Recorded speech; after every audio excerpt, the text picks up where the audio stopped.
Okay, so one of the things that you have to do this week is create type on a path.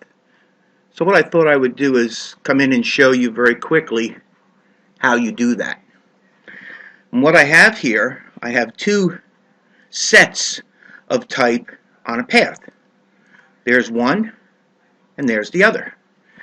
And if I click on the selection tool and come in here, actually let me get to the direct selection tool. When I click on the direct selection tool, you can actually see the path that I have put the type on. And so what I'm going to do is I'm going to show you how to create these. So let me hide the bottom one and the top one. Create a new layer, and on that layer I'm going to get a basic shape, which is an ellipse. So I get my ellipse tool. I'm going to come out here, hold the shift key down, and I'm going to create a path just like that. Now, it's kind of important for you to understand something when you create this tool over with this tool over here. When you create your oval, up here in your properties bar, you want to make sure that path is selected. There are several different things you could go: shape, path, pixels. I'm using path so I can actually see my path. This path will look very much like the same kind of path that you're going to see in Adobe Illustrator. But of course this is Photoshop. And as a matter of fact, I actually prefer doing this sort of work in Adobe Illustrator a lot more than I enjoy doing it in Photoshop. I think it's generally a little easier to do, a little more intuitive to do in Adobe Illustrator. But we're going to show you how to do it in here.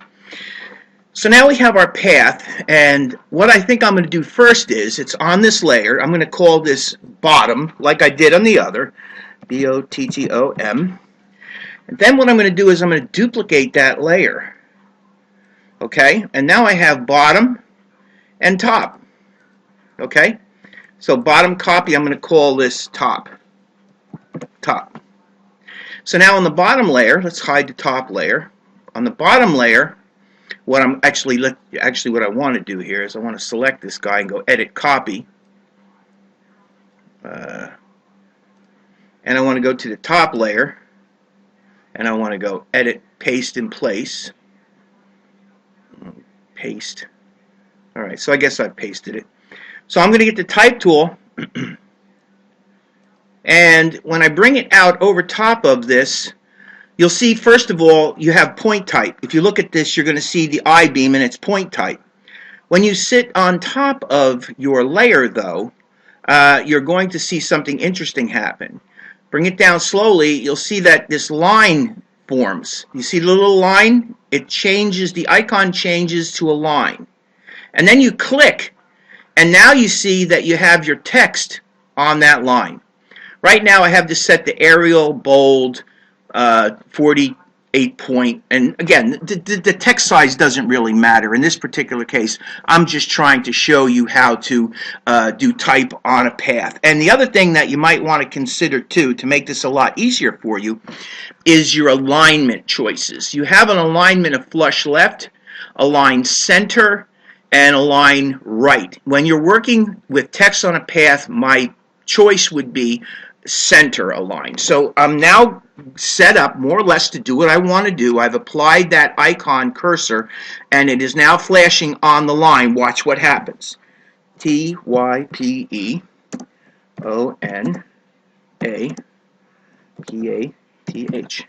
So there I've now placed type on a path.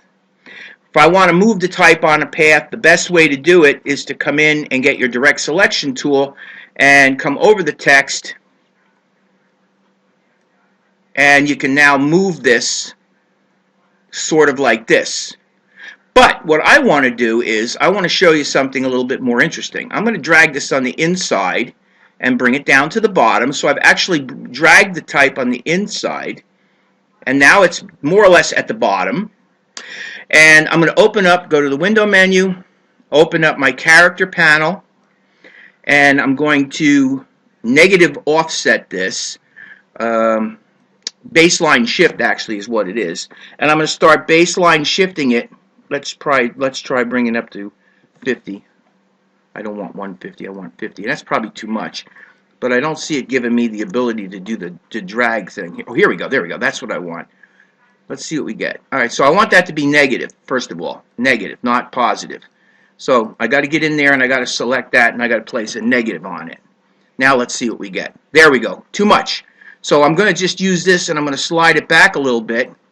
And now you see how it's basically touching the ascender and not the descender. The ascender is touching, and I'm saying it's probably around negative 35. Actually, I think I want it to be negative 34, and that's probably going to be good. There.